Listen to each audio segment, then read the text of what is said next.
안녕하세요. 김윤겁의 경제부동산입니다. 구독, 좋아요, 알림 부탁드립니다. 국토부와 기재부가 있는데도 대통령이 부동산 전담기구를 따로 설치하는 승부수가 띄워졌습니다. 그만큼 부동산 정책 실패로 현 정권의 레임덕 현상과 더불어서 지지율이 곤두박질을 치고 있어서 어떤 식으로든 집값을 잡지 않고는 안 되는 상황에 몰려있다는 반증입니다. 부동산 전담기구를 통하여 부동산 투기를 잠재우고 아울러 확실한 집값 대책을 마련하기 위한 초석을 다지겠다는 뜻입니다. 다른 것 필요 없습니다. 전국 토지거래 허가제 하나면 집값은 그냥 안정화됩니다. 자, 여기를 보세요. 부동산 전담기구 거래 허가제 집값 큰일 났다. 이거 그냥 제가 드리는 말씀 아니에요. 만약 거래 허가제 지금 만지작거리고 있거든요. 경기도지사도 이거 만지작거린다고 하잖아요. 진짜로 갭투자 이런 식으로 문제가 되고 그런다면 계속 집값, 우리는 지금 유주택자들 집값 떠라 그러는데, 그러다가 진짜 이거라도 터지면요 난리 납니다. 난리 나요. 서서히 집값이 하향 안정화되는 게 바람직하지. 참아야 돼, 참아야 돼. 지금은 참는 게 맞고요. 실거주자는 좀 저평가 중심으로 매수해도 무난합니다. 볼까요? 자, 부동산 시장 전담 감독기구를 설치했네요. 감독기구 설치했는데 이건 자 크게 네 가지예요. 불로소득을 환수하겠다. 자, 생각해 보세요. 불로소득 환수하겠다라는 말은 뭐 갭투자라든가 또는 부동산 투자로 얻은 이익을 이제부터는 걷어들이겠다는 거예요.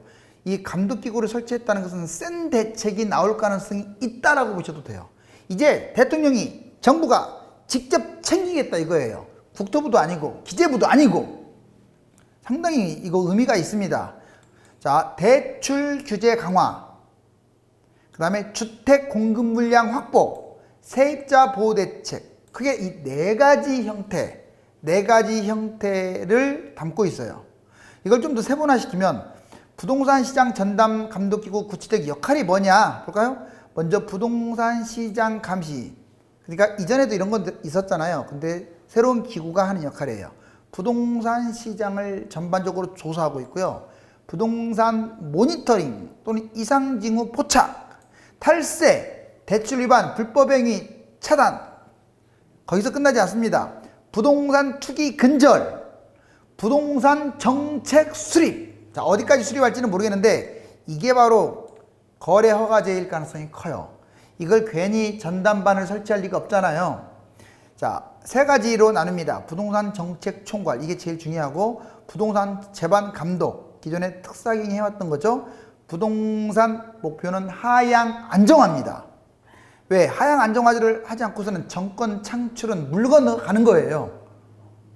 자, 불법행위 대응반 조직도 예전에 있었죠. 장관 밑에 1차관, 주택토지실장, 토지정책관, 차관 직속의 부동산 시장 불법행위 대응반, 반장이 토지정책관, 그래서 조사 총괄과가 있었고, 지원 조직은 감정원, 실거래 상설 조사팀, 그 다음에 부동산 거래질서 교란행위 신고센터 이렇게 있었는데, 이제 이거를 새로운 부서로 만들겠다 이거예요. 특별반을. 토지거래 허가제 뜨면 집값 끝장. 이거 정말입니다. 토지거래 허가제가 왜 무서운 줄 아세요? 그 전에 다른 것들, 뭐 임대주택 사업 폐지 다 좋아요. 그것도 파장이 있죠. 그렇지만 이거 하나면 게임 끝나는데, 여러분들 쥐새끼가 궁지에 몰리면 고양이한테 대들어요.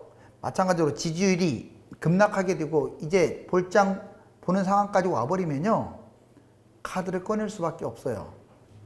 정권 교체가 되는 게 최악이잖아요. 정당의 목표 중에서. 여기 보세요. 갭투자 토지거래 허가제, 이건 실거주를 강화하는 건데, 갭투자 제한, 차익 다 환수하겠다는 거예요. 100% 환수할 수도 있고 70% 환수할 수도 있고, 이건 따질 일도 없어요. 소급적용만 안 하면. 외진 투자 제한, 외국인도 마찬가지입니다. 자, 차익을 환수하겠다는 뜻이에요. 역시.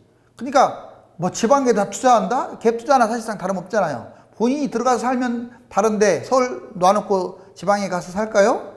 자, 차익 환수. 그 다음에 다주택 제한. 아직도 다주택자들이 투자하는 사람들이 있는데, 뭐 투자하면 뭐합니까? 떨어지면 난리 나는 거고, 올라가 봤자 환수하는데. 세금 강화. 자, 더불어서 종부세, 보유세, 이거 지금 너무 약하다고 여러 번 제가 얘기했잖아요. 특히 그 구간별 좌표 구간 좌표가 너무 약해요. 그래서 이걸 강화시킬 가능성이 큽니다. 양수세는 이미 강화됐기 때문에 이거는 조금 제 개인적 생각은 많이 아예 중과세는 다 폐지시켰으면 좋겠어요. 그리고 종부세, 보유세는 어마어마하게 때려버리고요. 자, 토지거래 허가제가 이거 하나 들어가게 되면요, 그럼 게임 끝난다고 보시면 돼요. 부동산 가격대별 실거주 대응 전략, 특히 최근에 세종시 많이 뜨고 있죠. 자, 여러분들 산발적인 토지거래 허가제가 아닌 아예 집중적 토지거래 허가제에 들어가면 난리 납니다. 괜히 끝자락에 물려가지고 문제 생기지 마시고 지금은 조심할 때예요. 가격대별 대응 전략, 앞으로 제가 뭐 제목만 보면 무조건 집 잡으면 난리 나니까 집 잡지 마라 이렇게 안 갈 거예요. 무조건 추천도 같이 들어갈 거예요. 왜? 아직까지는 정부 정책이 실효성을 거둔 것도 없고 못 믿을 행동도 많이 했잖아요. 그러면 이원하겠다는 거예요. 물론 위험한 건 맞습니다. 그렇지만 최대한도로 이런 상황에서는 너무 참지 말고 병들지 말고 잡아라. 자, 먼저 저가 소형 아파트 서울 6억, 경기 4억, 지방 2억. 2020년 지속적으로 올라갈 것으로 예상돼요. 나는 올 가을에 한번 볼까? 이런 사람들이 지금 빨리 잡는 게 차라리 낫지 않을까? 제 생각에. 왜냐? 이 저가 아파트가 쉽게 빠지지 않습니다. 2020년은 지속으로 올라갈 것 같고 2021년 아마 좀 오래된 아파트들, 그러니까 뭐 상계주공 같은 거 예를 들면 또 오래된 아파트 20년 이상 좀 재건축 기대주나 리모델링 예상 이런 것들은 구체화되지 않은 것들 하락할 가능성이 있어요. 왜? 갭 차이가 커. 그러니까 매매가와 전세가 차이가 큰 그런 아파트들이 위험하다 이거예요. 지금 말고 겨울에. 그러니까 잡으려면 그런 거 잡으려면 겨울에 한번 누리시라고요. 실거주 지금 금매 중심으로 뭐 막 권하는 건 아니지만 매수해도 무난하고요. 단기 상승폭이 크면은 지금 잡으면 안 돼요. 절대로. 겨울에 잡으세요. 자, 그 다음에 중위권 아파트 서울 9억, 경기 6억, 지방 3억. 중위권 아파트는 글자 그대로 고가 아파트와 저가 아파트의 중간인데 2020년 가을에 아마 보합권일 가능성이 커요. 지금도 올라가고 있잖아요. 가을에 강보합, 조금 이제 가을이 지나고 찬바람이 불면 약보합. 이 조건은 딱 조건이 하나 있습니다. 정부가 정신 차리고 집값 효율성이 먹힌다는 조건 하에예요. 추가 대책도 나오고 이제 대통령이 직접 발언해서 전담반을 만들겠다고 하는데 그런 것들이 실효성을 거둘 때를 말하는데 지금은 제가 보기에는 아까가 쥐가 완전히 고양이한테 몰려있다고 했잖아요. 아마 발톱을 세울 가능성이 있기 때문에 가능성이 높아요. 2021년 그런데 얘 중위권 가격은 2021년 겨울은 돼야 하락하지 않을까. 얘도 역시 가을에는 보합권으로 가거나. 자, 실거주 가을 이후에 얘는 여름이 지금이 아니에요. 이미 9억 넘고 경기 6억이 넘고 지방 3억이 넘었다는 건 좀 가을 이후 상황 판단하는 게 좋겠습니다. 지금은 어차피 상투 맞잖아요. 7년째 올라가고 있어요. 단기 상승폭이 크면은 겨울에 매수해야 돼요. 아무리 죽었다 깨나도요. 너무 올라가면 이걸 자 패닉 바잉 하시면 안 됩니다. 고가 아파트 이제 서울 15억, 경기 9억, 지방 5억 이 정도 대략 고가 아파트라고 하는데 얘는 무조건 가을이면 떨어지지 않을까라고 판단이 좀 돼요. 지금 과천 빠지고 있고 강남 일부 지금 약세로 약간 전환되는 느낌입니다. 자, 2021년 하락은 좀 확대되지 않을까 올 겨울에. 그러다가 또 뛸지 더 빠질지는 정책에 달렸어요. 자, 얘는 실거주 무조건 얘들은 고가 아파트는 이거에 해당되는 것은 지금 잡지 마시고 겨울에 금매 중심으로 빨라도 그때 잡고 만약 하락이 지속되면 관망하면서 계속 하락할 때 점점 더 떨어질 거니까 판단하고 잡으세요. 제가 지금 소형, 중위권, 저가, 중위가, 고가 이렇게 나눠서 설명했습니다. 갭투자 활용 이유, 위험성. 갭투자는 양면성이 있어요. 지금 계속 아직도 화랑이에요. 왜? 정부가 갭투자는 지금 안 막았잖아요. 그런데 다음 보세요. 집값 지속적으로 상승하니까 갭투자 하는 거고, 심해지는 대출 규제, 대출이 심해지니까 전세 끼고 투자하는 거고, 넘쳐나는 유동자금, 돈 차고 넘치니까 괜히 현금 갖고 있으면 손해 같으니까 갭 투자하는 거고, 전세 가격이 지금 조금씩 올라가고 있잖아요. 계속. 그러니까 전세가도 올라가고 전세가율도 좁혀지고 하니까 갭 투자하는 거고, 특별한 제한도 없어요. 갭 투자 지금. 그러니까 갭 투자하는 거고, 이 갭 투자 때문에 뭐가 생기느냐? 토지거래 허가제 이거 아주 상당히 이제 급박하게 돌아갈 거. 이거 나오면 이거 난리 납니다. 갭 투자는. 아파트 매매가와 전세가 변동률. 만약에 갭투자 같은 경우는요, 저것도 할 수 있어요. 소급 적용도 할 수 있어요. 왜? 실거주가 아니잖아요.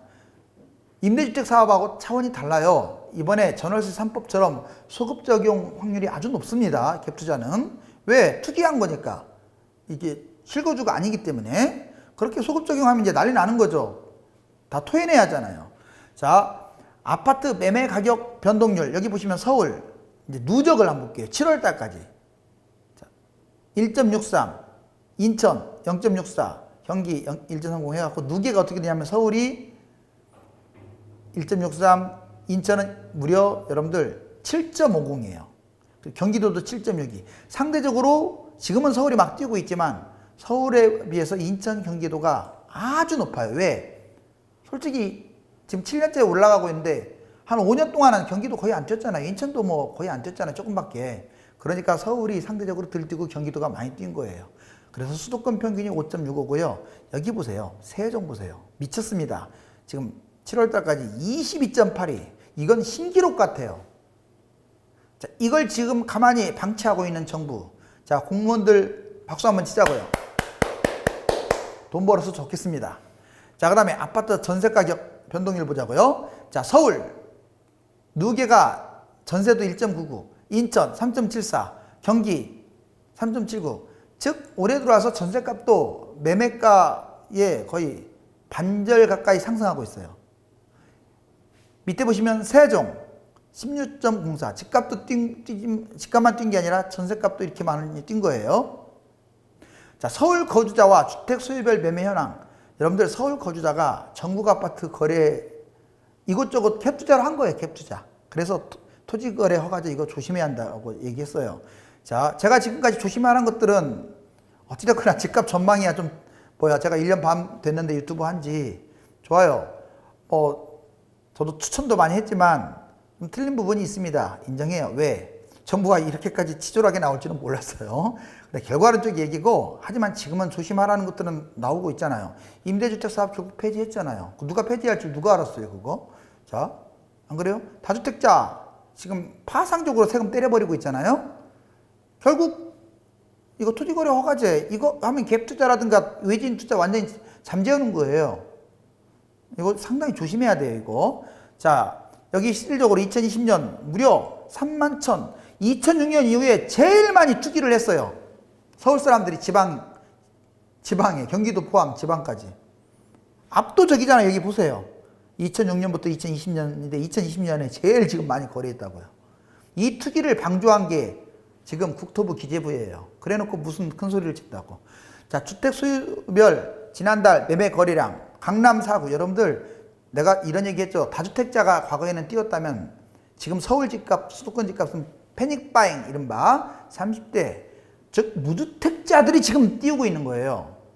어쩔 수 없다라고 저는 보여지네요. 왜냐? 솔직히 저 같아도 불안해서 잠이 안 올 것 같아요. 무주택이면. 그 사람들의 어떤 아픔을 알겠습니까? 그래도 해도 너무해. 여기 보세요.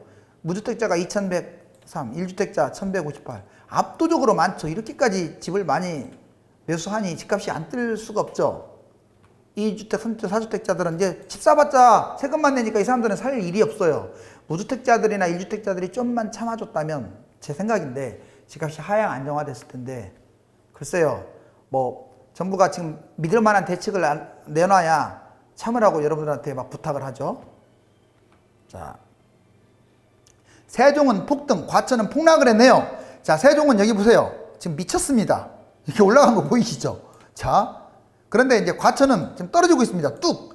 특히 공공주택, 공공주택이 과천에만 해당되는 거 아니에요. 이제 강남도 다 해당돼요. 이거 탄력받으면 막 무너질 거 이렇게 지금 무너졌잖아요. 벌써 이렇게. 자, 이제 반전했다는 게 이게 무서운 거예요. 집 구입 계획서와 이자율 주의과 관계. 여기 보시면 먼저 여러분들이 집을 매수할 때는 계획적으로 하세요. 가용자금을 확인하고 대출 계획도 먼저 세우세요. 두 번째, 집 종류를 선택하고 지역도 선택해야 돼요. 하나만 하시면 안 되고 여러 개 이렇게. 그리고 정보 수집 시세 파악을 해야죠. 실거래가 및 매도 호가 다 분석. 그런 다음에 부동산 방문을 그 다음에 하는 거예요. 그리고 집도 구경하고 계약 및 잔금도 치른 다음에 이제 소유권 이전 등기를 하고 인테리어를 할까 말까 좀 오래된 것들 이거 판단하고 해서 이렇게 이 절차에 의해서 집을 매수하는 게 안전합니다. 자, 국내 은행권 정기적금 이자율 보세요. 형편없죠. 추락하고 있죠. 대출 이자도요, 여러분들 이제 보금자리보다 더 떨어지고 있어요. 이러니 돈을 빌리려고 하죠. 그러니 중위권 가격 보세요. 서울 2013년에 4억 6천밖에 안 했던 것이 2020년 현재 9억 2,500. 자, 얼마나 많이 뛰었습니까? 지금 이게 뭘로 보입니까? 아파트입니다. 아파트가 흐릿하게 보이죠. 쫙 번지는 것처럼 보이죠. 이제 집값 전성시대는 이제 서서히 저물지 않았을까 이렇게 판단됩니다. 집값이 계속 오르고 있어서 우울증에 걸린 분들도 많은데 실거주 저가 아파트를 매수하고자 하는 분들은 아직도 그런 곳들이 있으니까 손품과 발품을 파십시오. 또한 실거주와 투자에 도움을 받고 싶다면 유료 상담원 네이버와 다음 1000만명 부동산의 꿈 카페에 들어가서 전화번호를 보고 문의하시기 바랍니다. 부동산 재테크 꽉 잡아줘. 그 채널도 개설이 됐으니까 구독 부탁드립니다. 감사합니다.